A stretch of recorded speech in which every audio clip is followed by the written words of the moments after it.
So with so much to see and do here in Bordeaux, we thought we'd let our guide lead the way. So why don't you join me? We'll go through this magnificent city gate and see what lies beyond.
Our 1952 Michelin guide brings us here to the Grand Hotel in Bordeaux, and it originally opened its doors in 1904.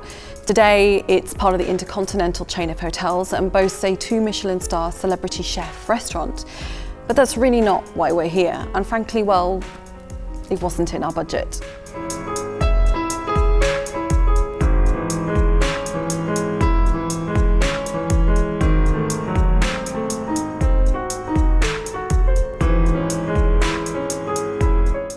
Before the hotel and the Michelin star, Le Bordeaux, or Le Café Bordeaux as it is in our guide, opened its doors to the public back in 1850 with seasonal cuisine that celebrates everything the Gironde region has to offer.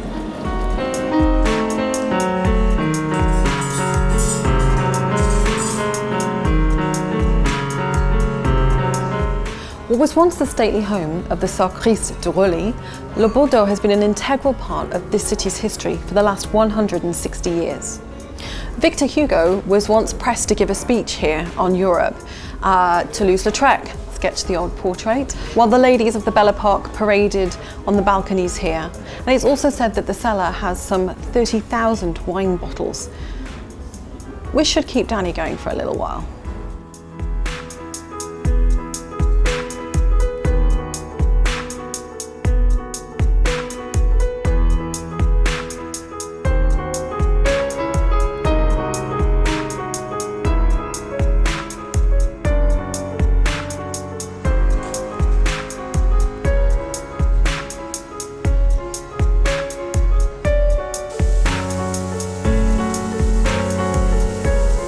Though we could have spent a lot more time in Bordeaux, the clock was against us, so we headed back to the car, ready to strike out on the next part of our journey.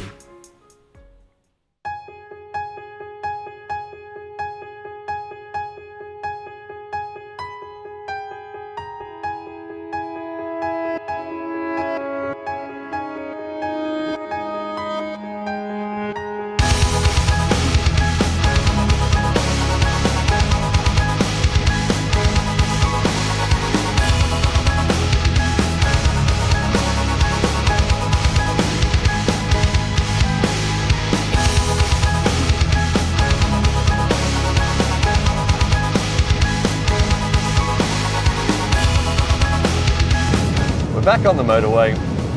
It's the middle of the afternoon. It's 34.5 degrees outside. So I guess it's about time we talked about the elephant in the room, air conditioning. If you buy a Boxster privately, there's a good chance that the air conditioning just won't work. Or at the very least, it won't work very well. This one included.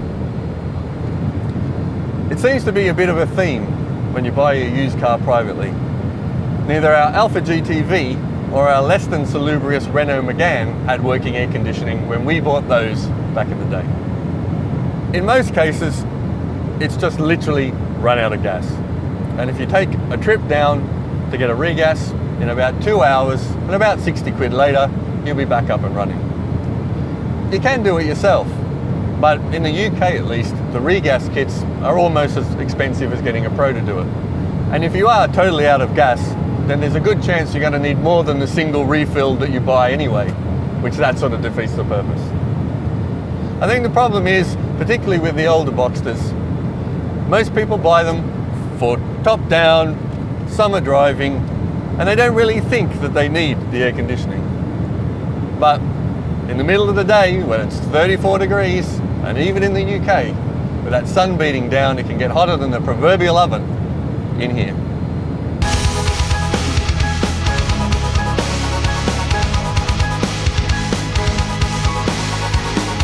After travelling some 100 miles from Bordeaux, it was finally time to leave the motorway and experience some of the picturesque French countryside as we made our way to the next stop, the small commune of Crucier.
It's hard to think about Bordeaux without thinking about wine. And why wouldn't you? It's a world-famous wine-growing region that's made up of some 8,500 producers. But for us, it felt a little too obvious. That said, coming to this region of France and not visiting a winery seemed, well, sacrilegious. So we thought, why not visit a lesser-known region, one that also happens to be one of our favourites, the Madaran.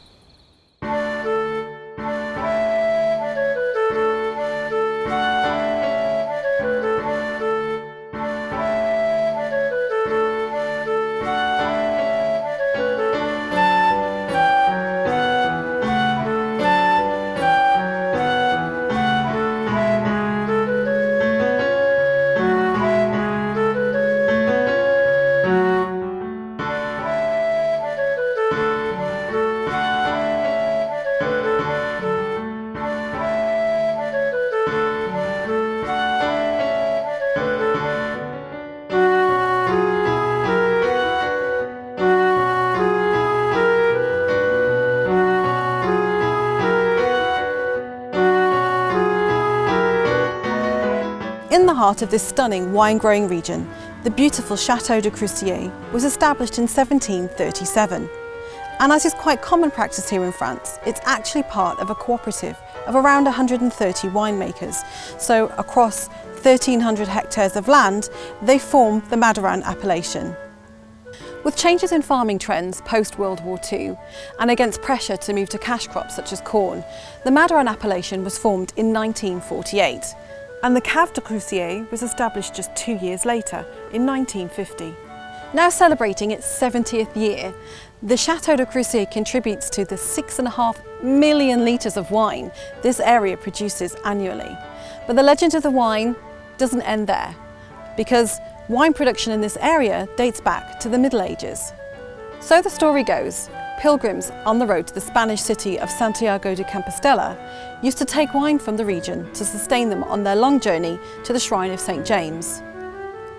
And actually that's a really good idea. Do you mind if I go into the shop and grab a couple of bottles for the road? Yeah? Is that all right? Okay, cool. I'll be back in a minute.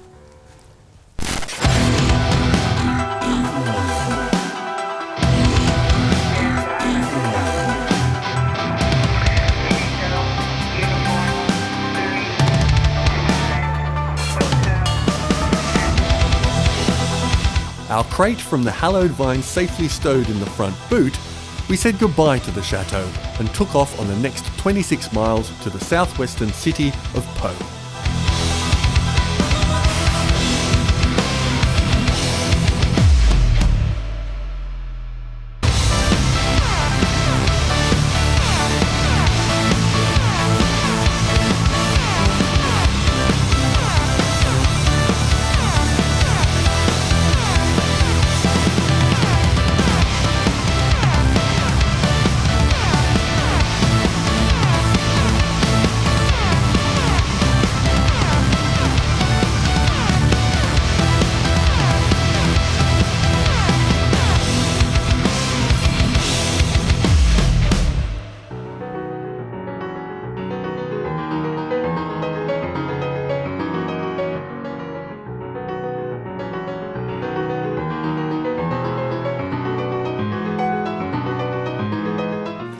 Set at the foot of the Pyrenees, Pau is an historic and royal city and has been attracting visitors from all over the world for centuries. Capital of the Pyrénées-Atlantiques, Pau has a fantastic mile-long boulevard that offers amazing views of the iconic mountain range.